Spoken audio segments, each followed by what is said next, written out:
the South Bronx district of New York, the king of Latin music, Tito Puente, is playing for his people. They call him the high priest of salsa music.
Tito Puente and his band are playing on a weekday afternoon in New York's poorest district. Music, he says, keeps the Puerto Rican alive. No one's paying Puente today. Music is his social work. He's joined by pianist Charlie Palmieri.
Among those born of poor Puerto Rican parents in the ghettos of New York was Felipe Feliciano. Here in New York City, in the main, we're concentrated mainly in the service industries. We are dishwashers, we are doormen, we are assistant dishwashers, we are street cleaners, we are whatever the lowest on the totem pole is in terms of the service field area is what we are. In the main, the working class. We have an increasingly large and visible middle class, but that middle class still is caught up in trying to make its money and mind its own business.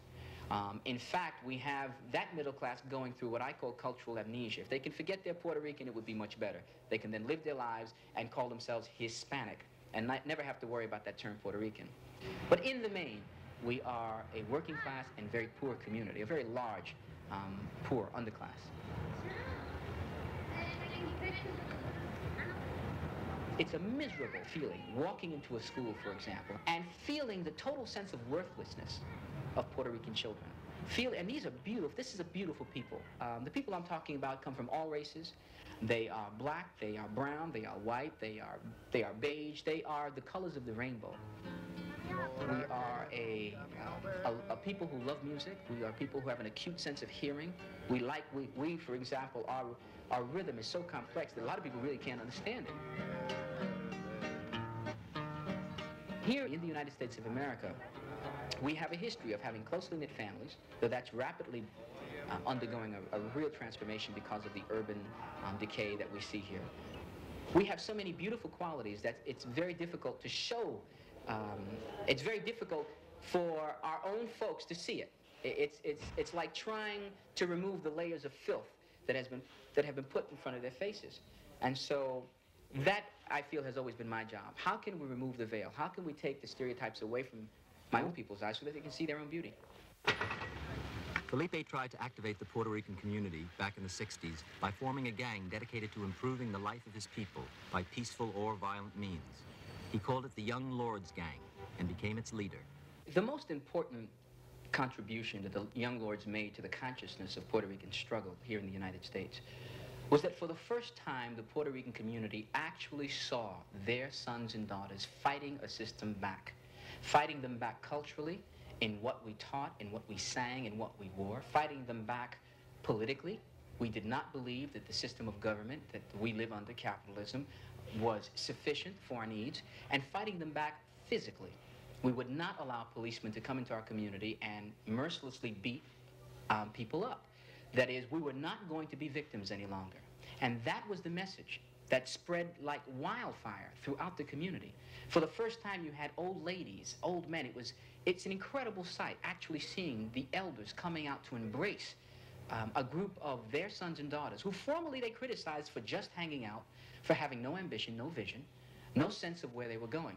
They're embracing these children now, and they're saying, you are our liberators. That was the most important role and the most important contribution that we made to the political consciousness here. It wasn't material. You could not see it. You could just see it in the erectness of the carriage, in the way people talked about themselves, in the way Puerto Ricans began to put themselves on the map. Up till then, all that was known of Puerto Rican culture to outsiders was the Latin music of the New York nightclubs and Hollywood movies.